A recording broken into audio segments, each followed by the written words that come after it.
अभिनंदन ताओ। सेवा सम्मान। मेरे सब भाई सुगठित शरीर है, सबसे छोटा तो मल्ल ही है, किंतु मुझे कुछ स्थूल काया मिली है। कोई असुविधा मुझे इसमें नहीं लगती। मेरा तो अनुभव है कि कुछ स्थूलकाय व्यक्ति को कम ही क्रोध आता है। प्रसन्न नहीं रहेगा तो प्रफुल्लकाय होगा ही कैसे। सौभाग्य ऐसा कि मुझे मेरे समान ही मोटी पत्नी मिली। हम दोनों को ही श्रम कम स्वीकार है। शांतिपूर्वक रहो, साधु संतों की सेवा करो, सर्वेश्वर का स्मरण करो और सुप्रसन्न संतुष्ट रहो। यही मैंने जीवन का सार समझा है। बड़े भाई तो उपनंद जी हैं, किंतु पता नहीं क्यों महर्षि शांडिल्य मुझे प्रारंभ से महानंद कहते हैं। संभवतः मेरी कुछ अधिक ही ऊंची और स्थूल काया की महानता ही इसका कारण होगी। महर्षि कहने लगे तो सबने यही नाम ही बना लिया। जिसे मेरी पत्नी सुषमा को शरीर के भारीपन के कारण मेरी माता ने पीवरी कहना प्रारंभ किया तो उसका यह नाम ही पड़ गया। पिता ने मुझसे छोटे भाई नंद को व्रजपति बनाकर हम सबकी सम्मति का सम्मान ही किया था। बड़े भाई उपनंद जी की प्रबंध में अभिरुचि ही नहीं है और मुझसे तो अपने गोष्ठ का भी प्रबंध नहीं होता, उसे भी दूसरे ही भाई देखते हैं। हम पति पत्नी परम संतुष्ट थे, यह कहना सत्य नहीं होगा। मुझे तो कोई कामना थी तो यही कि छोटे भाई नंद को एक कुमार हो जाए, व्रज को एक युवराज मिल जाए, किंतु पत्नी के मन में संतोष आया तब जब उसकी काया पर्याप्त स्थूल हो गई और हम दोनों की आयु संतान प्राप्ति की सीमा पार कर चुकी। सृष्टिकर्ता का भाग्य विधान और प्रकृति के सामान्य नियम, शरीर की आयु सीमा का क्या अर्थ रह जाता है जब कोई महापुरुष कुछ करना ही सोच ले।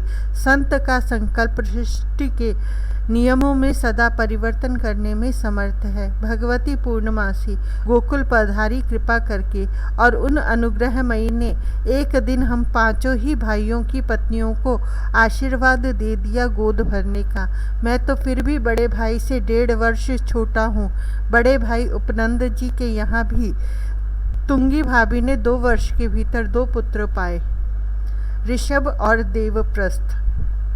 मेरा बड़ा पुत्र विशाल ऋषभ से 27 दिन छोटा है और छोटा तेजस्वी देवप्रस्थ से केवल 5 दिन पीछे आया।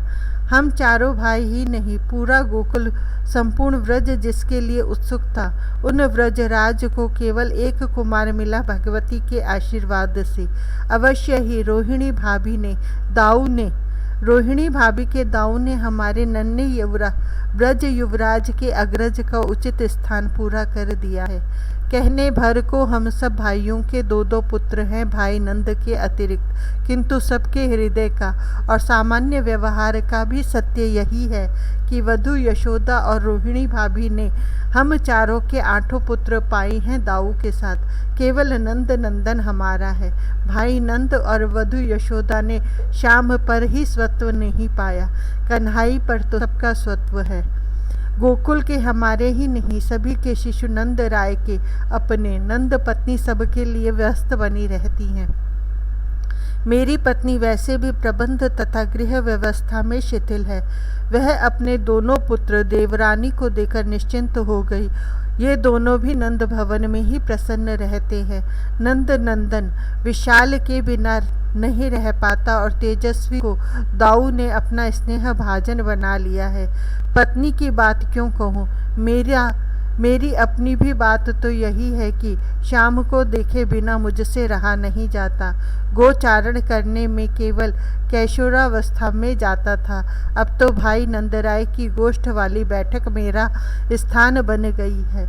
मध्याह्न में कन्हई भवन में जाता है, तब मुझे भोजन करने अपने घर आने का स्मरण होता है।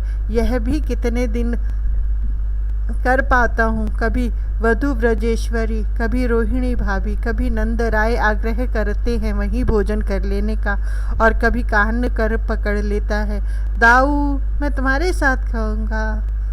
यह नटखट अब भी जानबूझकर ताऊ को दाऊ कहता है। पहले बोलने लगा तो दाऊ कहकर कितना सिर हिलाता था कि इससे ठीक उच्चारण नहीं हो पा रहा, किंतु अब इसे दाऊ कहने में आनंद आता है। मुझे दाऊ कहेगा और फिर ताली बजाकर सिर हिलाकर हंसेगा। कितना सरल, कितना भोला है यह सुकुमार। कोई पुकारता है, कन्नू, कान, कृष्ण, श्याम, कन्हाई। पुकारने के कितने नाम हैं, कुछ ठिकाना है। इसे तो नटखट, चंचल, उद्यमी कहकर पुकारने पर भी ऐसे ही दौड़ता है, ऐसे ही बोलता है जैसे वही इसका नाम है। जो पुकारता है उसके समीप झट दौड़ जाता है। बड़े भाई कहते हैं बच्चे में कार्य करने से शक्ति आती है, उसमें बड़ों की आज्ञा पालन का सद्गुण आना चाहिए। बड़े भाई बहुत विद्वान हैं, उनको व्यवहार नीति का सभी पंडित मानते हैं, किंतु इस सुकुमार को कुछ कहने का मेरा मन नहीं होता। मुझे स्वयं भी तो शरीर से श्रम करना कभी अच्छा नहीं लगा। नंद नंदन क्या अभी कोई भी काम करने योग्य है? यह तो खेलने में ही बहुत अधिक श्रांत हो जाता है। मेरा जी करता है कि यह मेरे अंक में बस बैठा रहे, किंतु इस चंचल को बैठे रहना ही नहीं आता। बड़े भाई प्रायः कहते हैं, लाल तनिक आसन तो दे जा। पूजा उन्हें भी इस नंदराय के गोष्ठ में ही करनी है। भगवान शालीग्राम का रत्नपीठ वे प्रतिदिन जानबूझकर थोड़ी दूर छोड़ देते हैं और स्वयं आसन पर बैठकर तब आदेश देते हैं। शाम दौड़ जाता है, बैठकर दोनों करों से पीठ को उठाकर मस्तक पर रखता है और तब उठता है किसी प्रकार। दोनों हाथों से पीठ को पकड़े अपने बड़े ताऊ के समीप आता है। कितना अरुण हो जाता है इसका मुख पीठ के भार से। कमल मुख पर स्वेद कणिकाएं झलकने लगती हैं। बड़े भाई की ही नहीं, हम सबकी दृष्टि तो इसी के मुख पर लगी रहती है। बड़े भाई हाथ बढ़ाकर पीठ ले लेना चाहे, किंतु यह कहाँ मानता है। तनिक पीछे हट जाता है। मैं रखूँगा। नीचे बैठकर पीठ को उतारकर अपने हाथों ताऊ के सम्मुख रखकर कितना प्रसन्न होता है। यह तो सेवा, बड़ों का सम्मान संभवतः माता के उदर से ही सीख कर आया है। इसे कहाँ आवश्यकता है इस प्रशिक्षण की। उस दिन महर्षि शांडिल्य गोष्ठ में पधारे। महर्षि गोष्ठ में कभी पादुका पहने नहीं आते। गो माता का सम्मान करते हैं, किंतु गोष्ठ तो कितना भी स्वच्छ किया जाए, गोमय गोमूत्र से क्लीन ही रहता है। महर्षि के चरणों के सम्मुख लाकर उनकी पादुकाएं हम में से कोई सदा रख देता है, जिससे उठकर जाते समय वे वहीं उन्हें पहन सके।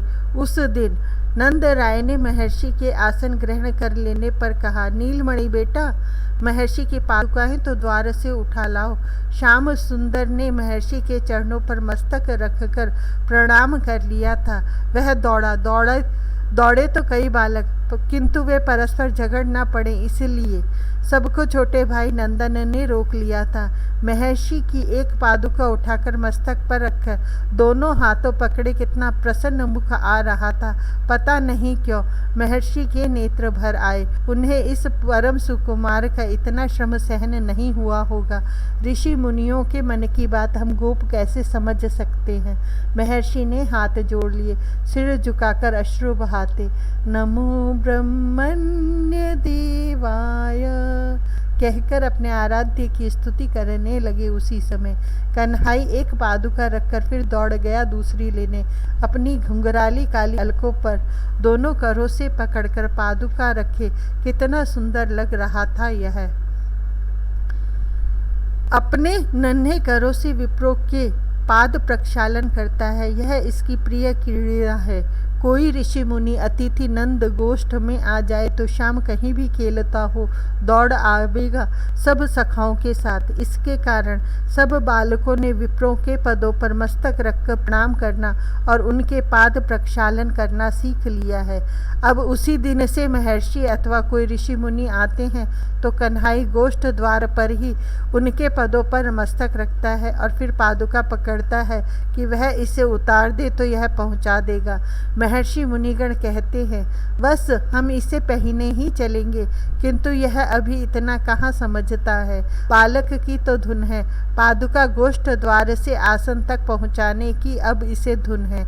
इसमें सखाओं को तभी अवसर मिलता है जब अनेक ब्राह्मण साथ आवे। केवल महर्षि की, ब्राह्मणों की या बड़े ताऊ की सेवा तक की बात नहीं है, अब इसे सबकी ही सेवा की धुन चढ़ी ही रहती है। वैसे किसी की क्या सेवा कब करनी है, यह शिशु के समझने की बात तो नहीं है।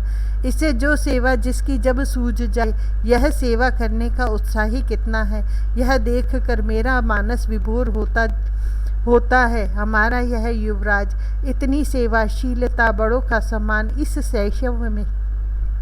बाबा तुम पूजा करोगे, मैं तुलसी दल लाऊं। बाबा की पूजा के लिए कभी इसे तुलसी दल लाने हैं, कभी दूर्वा दल। देखता हूँ कि कभी मैया के लिए, किसी माँ, ताई, चाची या बुआ के लिए वेड़ी में लगाने को पुष्प चयन करने में लगा है।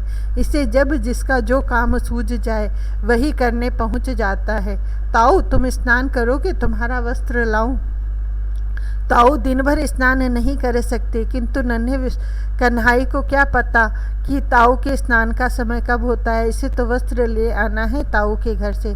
चाचा तुम्हारा लकुट लाऊं, तुम वन में जा रहे हो। इतना जानता है कि चाचा वन में जाते हैं तो लकुट ले जाते हैं। अब इससे वह भारी लकुट उठेगा नंदन का, इसके साथ जाना चाहिए उन्हें, अन्यथा बालक लकुट उठाने के प्रयत्न में उसे अपने ऊपर ही कहीं गिरा लेगा।